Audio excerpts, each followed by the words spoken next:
Shalom, jumpa lagi dengan saya Yeni Indra di Seruput Kopi Firman Tuhan dengan renungan yang berjudul Benarkah kematian karena Tuhan memanggil?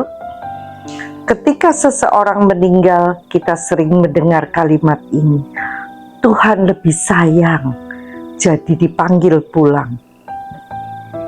Kalimat ini terdengar rohani dan menghibur, tapi jika kita jujur membaca Alkitab apa adanya, kita akan menemukan satu hal penting. Tuhan tidak pernah digambarkan sebagai pribadi yang gemar memanggil manusia lewat kematian. Pertanyaannya sederhana, apakah kematian memang selalu kehendak Tuhan? Atau justru banyak kematian terjadi karena free will manusia di dunia yang sudah jatuh ke dalam dosa? Kisah Hizkia memberi kita kejelasan yang sangat kuat. Dalam Yesaya 38, Tuhan mengutus Nabi Yesaya kepada Raja Hizkia dengan pesan lugas. Aturlah rumahmu, sebab engkau akan mati dan tidak akan sembuh. Ini bukan kutukan, ini peringatan. Artinya, jika Hizkia terus hidup dengan cara, kondisi, dan pola yang sama, maka konsekuensinya adalah kematian. Tuhan tidak berkata, aku akan memanggilmu sekarang karena aku lebih sayang. Tuhan memberi informasi agar Hizkia punya kesempatan merespons. Dan Hizkia merespons.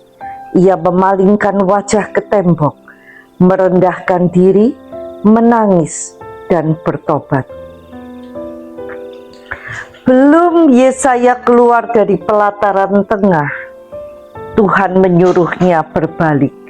Hizkia mendapat tambahan usia 15 tahun. Ini sangat penting. Kalau kematian Hizkia sudah final karena panggilan Tuhan, maka pertobatan tidak akan mengubah apapun. Faktanya, keputusan Hizkia mengubah arah hidupnya. Prinsip yang sama terlihat dalam perumpamaan anak bungsu. Anak itu menghamburkan warisannya dan hidup sembrono. Jika ia terus mengeraskan hati, kehancuran tinggal menunggu waktu. Bukan karena ayahnya ingin ia hancur, tetapi karena konsekuensi dari pilihannya sendiri. Namun ada titik balik yang sederhana namun menentukan. Lalu ia menyadari. Ia memilih bertobat dan pulang, bahkan ia siap hanya menjadi pegawai ayahnya. Dan respon sang ayah bukan hukuman, melainkan pemulihan penuh. Pesannya jelas, bukan ayah yang merencanakan kehancuran anak itu. Pilihan sang anak yang membawanya jatuh dan pertobatannya yang membawanya pulang. Lalu bagaimana dengan kematian di dunia nyata? Alkitab konsisten menyatakan bahwa kematian masuk karena dosa. Dunia ini sudah jatuh ke dalam dosa. Di dunia yang jatuh ada hukum alam yang rusak, penyakit, kecelakaan, bencana, dan konsekuensi dari tindakan manusia.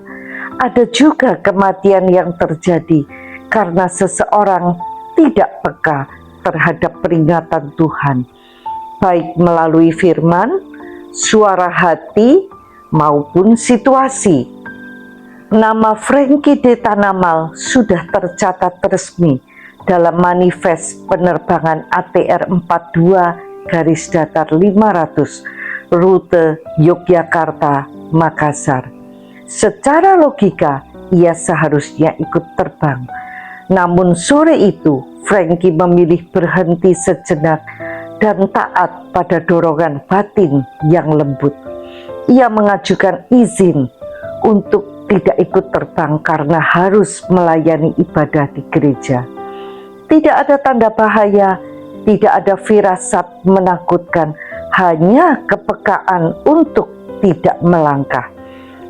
Pesawat tersebut kemudian mengalami kecelakaan tragis. Keputusan sederhana itu menjadi pembeda antara hidup dan mati. Kisah ini mengingatkan kita bahwa seringkali Tuhan menuntun bukan dengan suara keras, tetapi dengan dorongan lembut yang meminta kita berhenti, mendengar, dan taat. Ada satu hal lagi yang jarang dibicarakan secara jujur. Tidak sedikit orang yang dalam tanda kutip pulang karena memang sudah ingin pulang. Mereka lelah hidup di dunia ini. Tubuhnya sudah rusak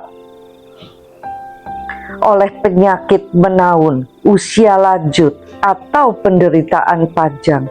Harapan perlahan padam dan tanpa disadari mereka melepaskan keinginan untuk hidup.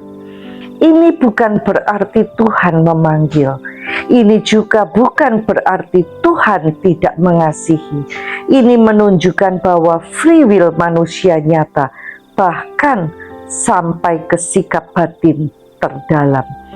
Alkitab berkata bahwa hidup dan mati berkaitan erat dengan sikap hati, perkataan, dan pengharapan.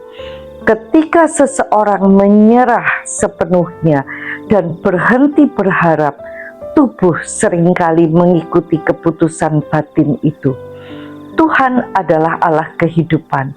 Yesus berkata bahwa Ia datang supaya kita mempunyai hidup dan mempunyai dalam segala kelimpahan. Yohanes 10 ayat 10. Menyederhanakan kematian dengan kalimat Tuhan memanggil seringkali justru menutup pelajaran penting bahwa pilihan kita hari ini sungguh berdampak pada hidup kita.